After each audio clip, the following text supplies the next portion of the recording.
one that everyone is looking out for. DJY! That Clipper guy! The guy who looks like me. Why do we look alike? If DJY1 is already in MPL, maybe it's time for DJY2 to be in MPL, right? Nah, probably not. Hey yo peeps, Sdafhaa here. A brand new season of MPL Malaysia is finally around the corner, so as per usual, I have made a power ranking for it. Have you seen it? Go see it. This season we have a bunch of new teams, new rosters, new players and faces coming to MPL MY. I decided to do something a little different this time and make a video for y'all explaining why I've ranked and categorized these teams the way I did. So let's get started with our first category, Champion Contenders. This of course is the category for teams that I think are most likely to become champions again for MPL MY Season 15. And the first ranked team on it is of course none other than the Selangor Red Giants / OG, because they have OG now. Wow, that's cool. Amazing. Their lineup is exactly the same, alright? They haven't changed anyone, they haven't added anyone, so it's still the same SRG roster that we all know and love. This is still the most consistent team we have, right? And it's pretty obvious why I put them in first place, because they are our defending back-to-back MPL champions and the M6 third place team, you know? That's nothing to scoff at, you know?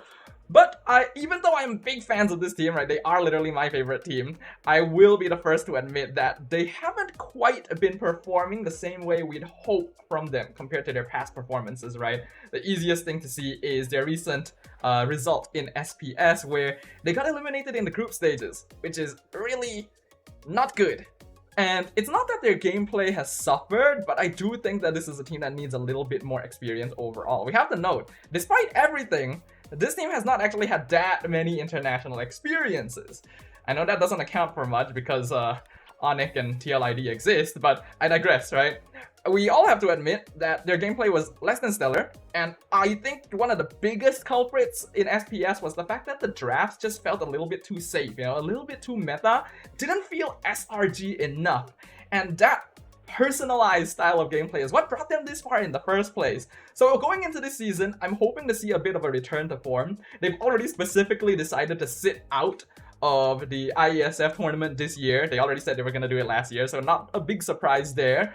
To focus more on like the official 20s, right? MPL, MSC, and of course M Series at the end of the year, which I honestly agree with. I think not many teams are able to make that sort of decision in the first place. So I support that, right? Even though we don't have our defending IESF champs representing us. But I want to see them focus back, you know, regain that mojo and become the team that we all know and love.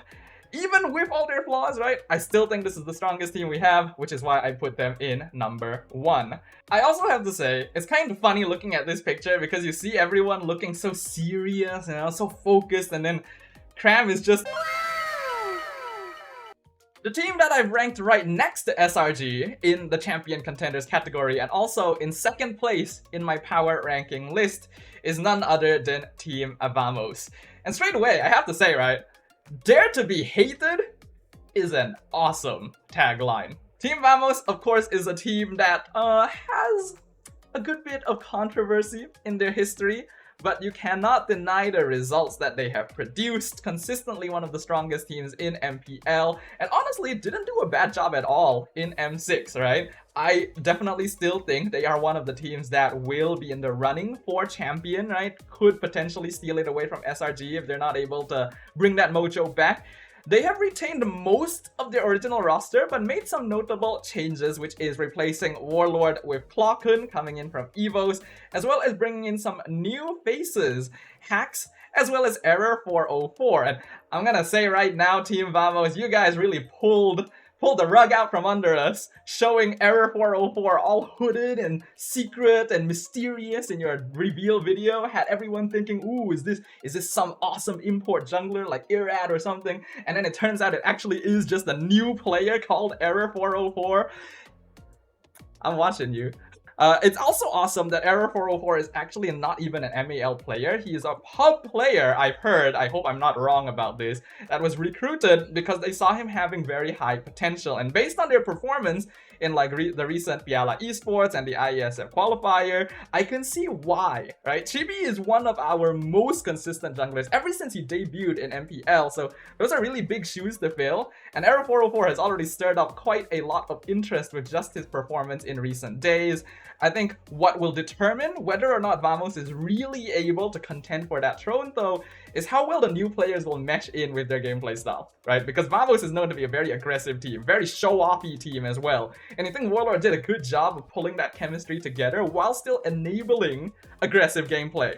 Can Clawkun do the same? And can Error 404 and Hacks fill in the gaps that is needed for Vamos to really, like, get that gameplay solid? Because they've been good, a little bit inconsistent, definitely, but when they shine, right? And I think a very interesting addition as well is Coach Zaya, right? This is a coach from Myanmar, actually, and I've always been a fan of watching Myanmar teams. I think they have very interesting like drafting styles and gameplay approaches, so if Coach Zaya can inject something new into Team Vamos, I think we could be looking at a very strong potential team, which is why I put them in second place.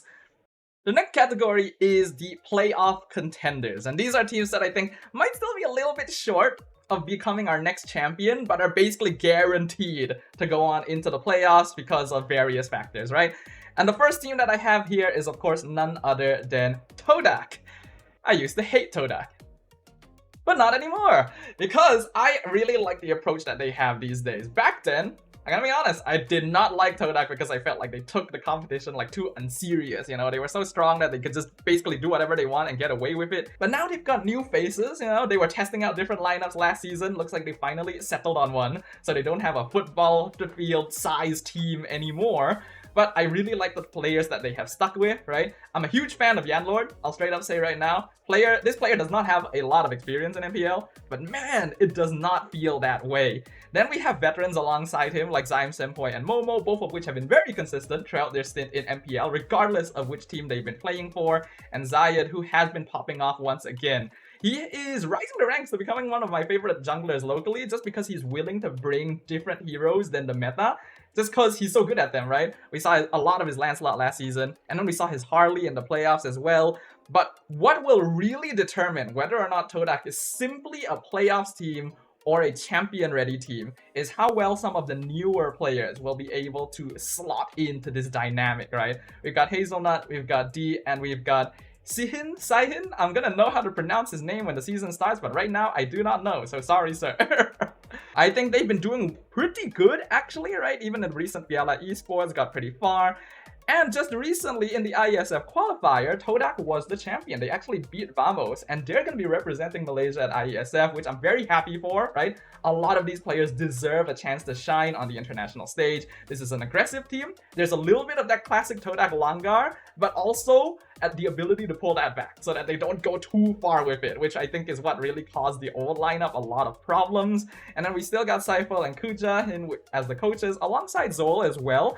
One thing that I need to see Todak doing is to play a little less safe with the draft. The same way SRG did, I think Kuja has a very like direct and sort of strict procedure to his drafting, which can be good, but Todak has a lot of capability in the way they play the game. So a bit of a shift in that way would be good.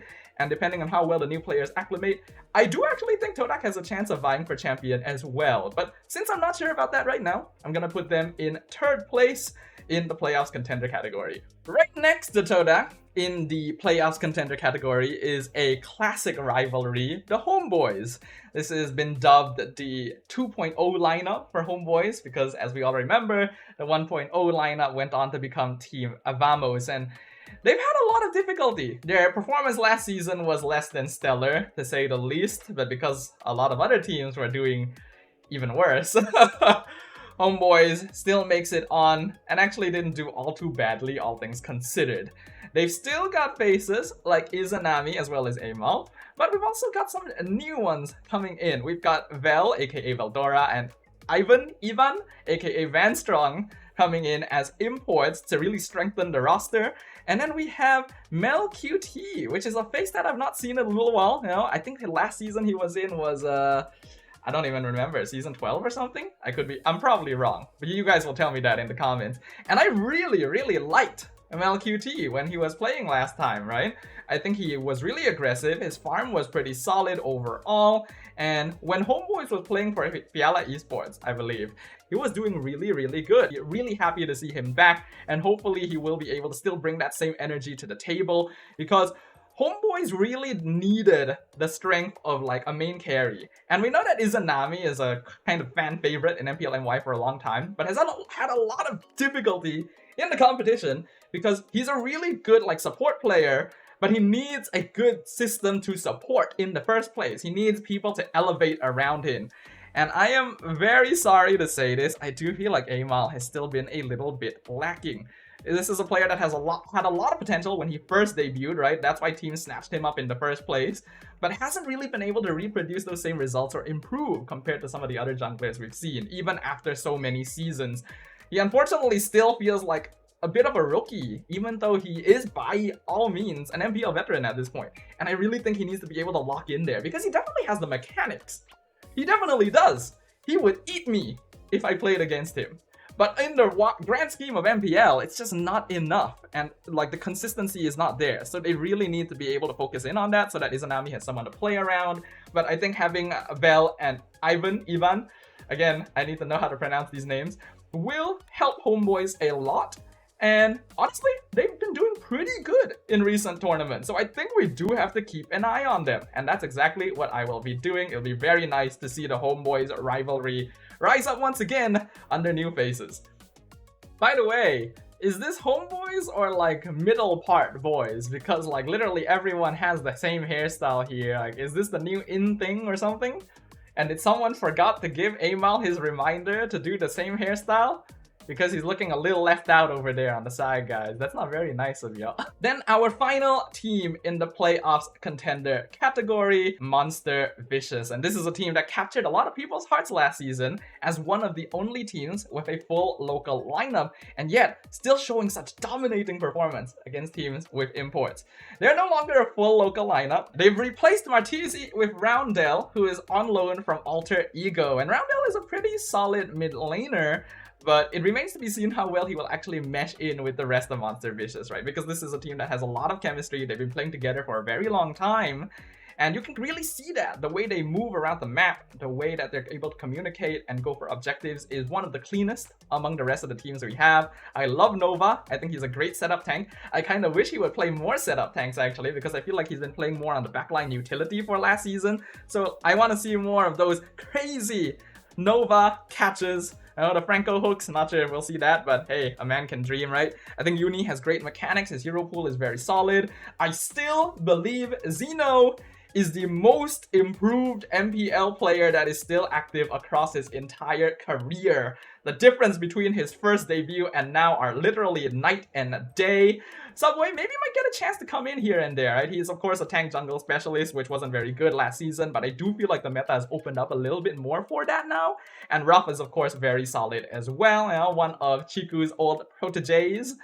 And I want to see more from him. I think that if he's a little bit more consistent, a little less aggro later on, it would be very good, right? Monster Vicious, I think, is a team that really just needs more experience.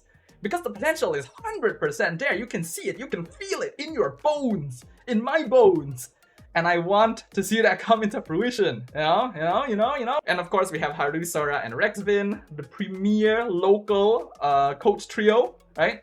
Please experiment more with drafts. I want to see more interesting drafts. Y'all are Monster Vicious. Don't play monster safe, yeah? I honestly want to see this team like win champion. It would be great to see this team win champion because they've been floating around for so long, but there's some things they have to work on before that can happen. And I am expecting to see a very different team this season. Yeah? Please? Thank you? Okay. Next up, we have the potential Dark Horse tier. These are teams that I'm not very sure if they'll be able to make it to playoffs. Maybe they're unproven, maybe there's some chemistry issues that I'm not too certain of yet because I haven't quite seen them play, but have the potential to really upset the balance if they surprise us, right? And we all love surprises. I know you all love surprises. You guys better love surprises.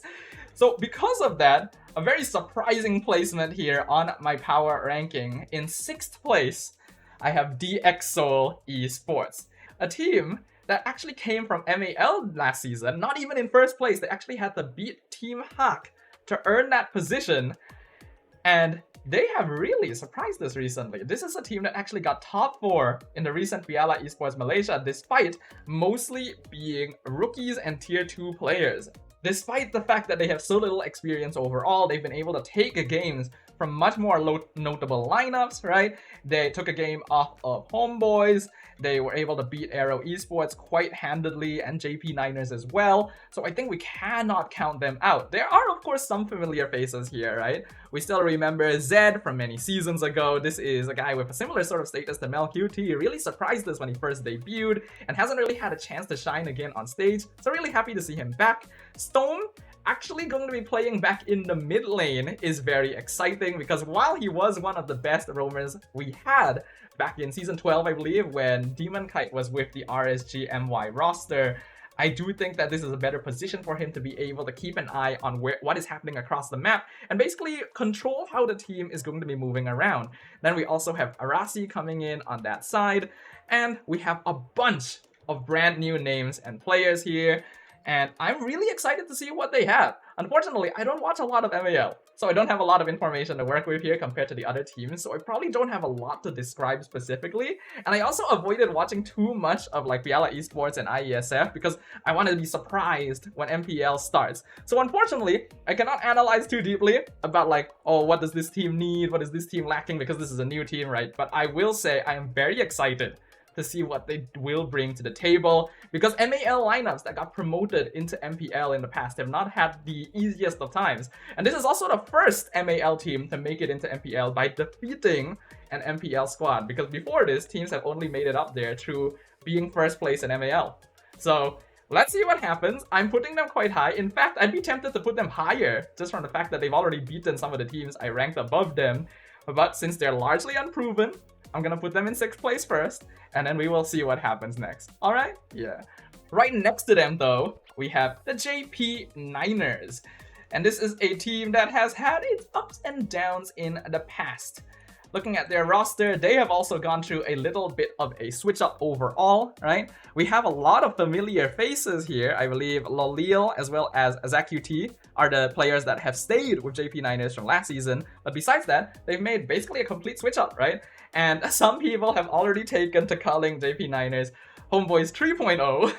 Which, well, they've got Sabat as well as Pubs and Warlord coming in to fill up the roster, and of course Mal as well. These are all familiar players. The only new one that we've not seen before is Zaidan. But besides that, all of them have MPL experience. All of them have come pretty close to winning or straight up winning before in the past. So there's actually a lot of power behind this JP Niners lineup. Right? I still think that Lolil is probably the best local gold laner that we have, right? Because other than that, we have Innocent as well as Nets, who are both PH players. And then we have Warlord, who is already doing a good job of kind of keeping the Vamos lineup together before. Sabat is always a very reliable EXP laner. I think he's very flexible as well. Can play frontliners, can play utility, can play setup. And I really like ZQT as well. I think he is a very underrated mid laner that just hasn't had the chance to really shine in the right team lineup yet. And I really do think this potentially could be the one. The player that I really want to highlight though is of course going to be Mal, because ever since his switch to the roam position, his performance has not quite been what we'd hoped for. Just shook the table a bit there. Like, back then when he played jungle and gold lane, like we all still remember when Red Esports was called kind of Mal Esports, you know, honorary Mal Esports, because he was just that good mechanically. And while he's not bad roam-wise, I think he's actually improved a lot as a player. I think he still has a lot of work to do to really be someone that can be relied on to open up the map and set the tempo of the game. There's a lot of very aggressive players actually in JP Niners here, as well as a balance of more utility kind of backbone supporting style. So JP Niners can flex their gameplay in whichever direction feels more comfortable to them, and I think by now Pabs has proven that he's pretty solid at drafting. If you combine it together with antagonists, I think there could be some really interesting ideas there. JP Niners really just needs to look for that chemistry and consistency. All of these players have the potential to genuinely be champions. They just need to be able to work together. They need to be tied together with a rope, you know, and make sure that they're playing off of one another instead of trying to create highlights on their own. And that will be what really makes the difference for JP Niners. The next and last team we have in the potential dark horse tier is actually Aero Esports. And for those of you who aren't familiar with this team, this is actually Red Esports, just rebranded with a new name, a new logo, and lots of new faces. But that doesn't mean there isn't room for some old faces. Aaron is back! Voyeurs, he's back from killing all the Titans. Bad joke. But it has been a long time since Aaron has been around. I think he's been absent from MPL for like 2 seasons now.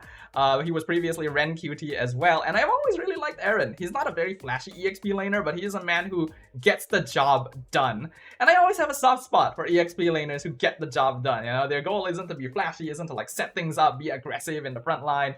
They're just there when their team needs them. And I think this is one of the players that has classically always held on to that title. Kim, of course, is a very aggressive mid laner as well, very loud, very bombastic, and I'm a big fan of that as well. And then we've got some new faces coming in. I believe Zekif and Reza are both from MAL, so I don't have a lot of information about them, but Rindo and Kosei are 2 imports that actually do have some history behind them. I think a lot of people will definitely be keeping an eye on Kosei, especially after his performance with RSG as well. So I think Aero Esports actually has a very solid lineup here. They have a balance of MPL MY veterans, imports with a good amount of MPL experience, and then a couple of new faces to really round out the roster, right?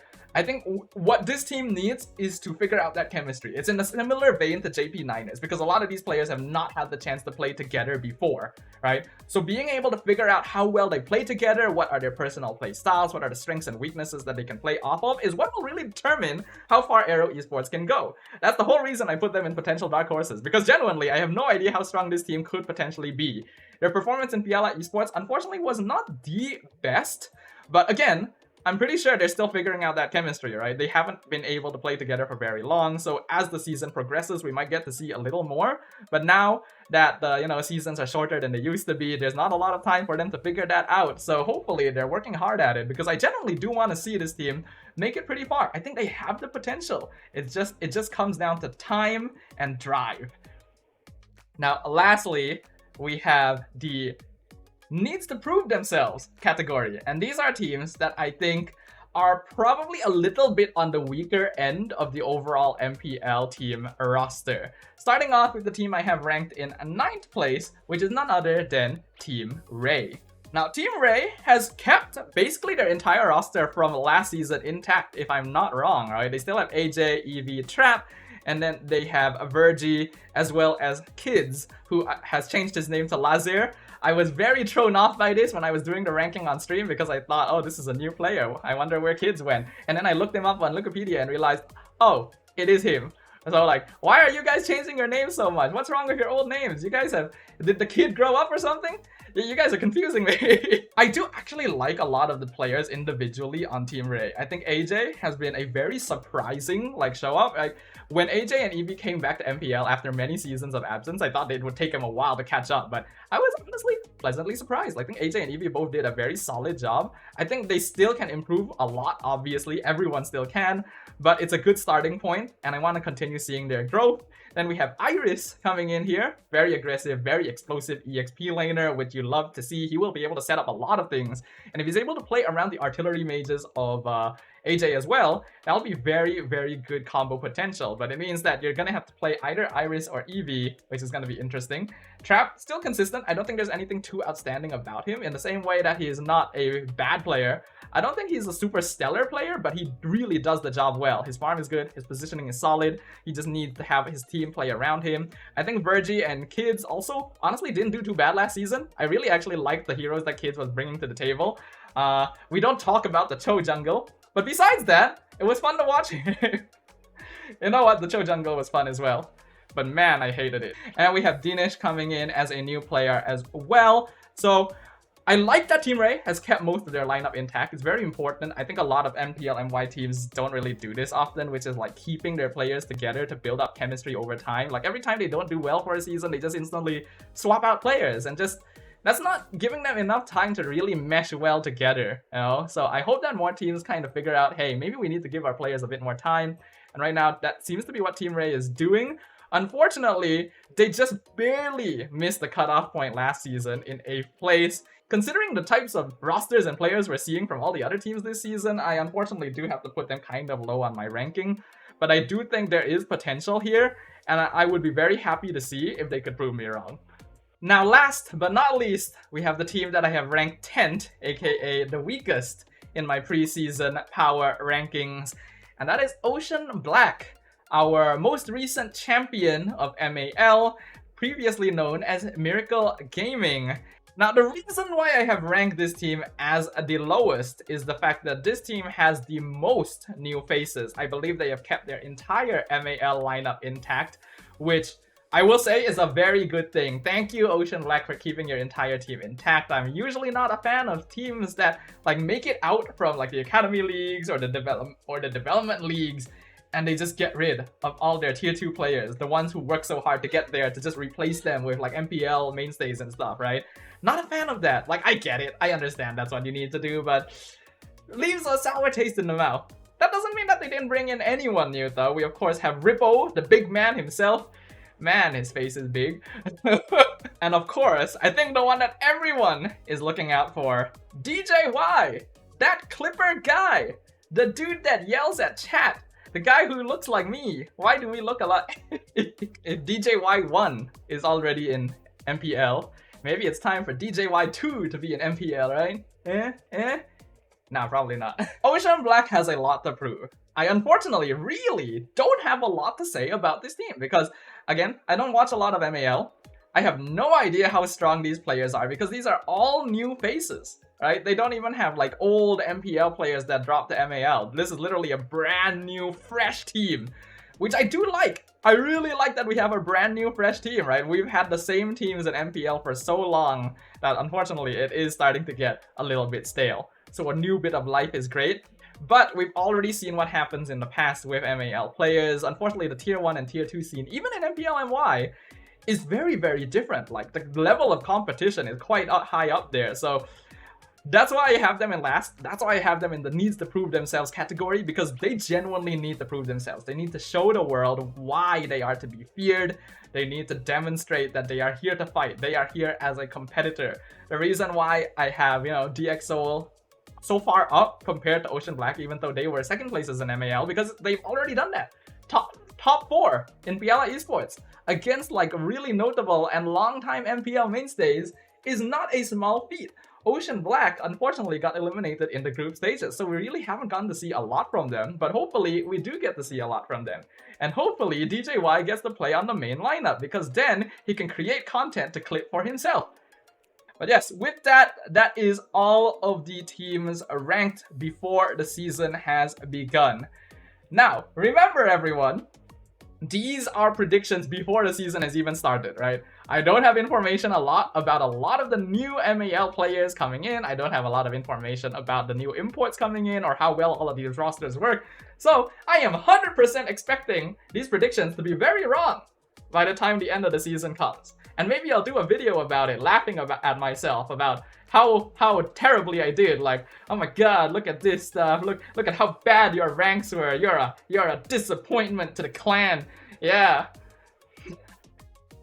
Do tell me in the comments, right, what you guys think about my power rankings. Anything you agree with, anything you disagree with, right? Maybe share your own power rankings since the season hasn't started, and then we can all kind of compare how we did by the time the season ends. And do tell me if you guys enjoyed this video as well, right? It's the first time I've done something like this. If you guys want to see more of it, do drop a like, subscribe, tell me in the comments, and then I will know to produce more content like this in the future. But yeah, thank you everyone for watching, and I will see you guys at MPL.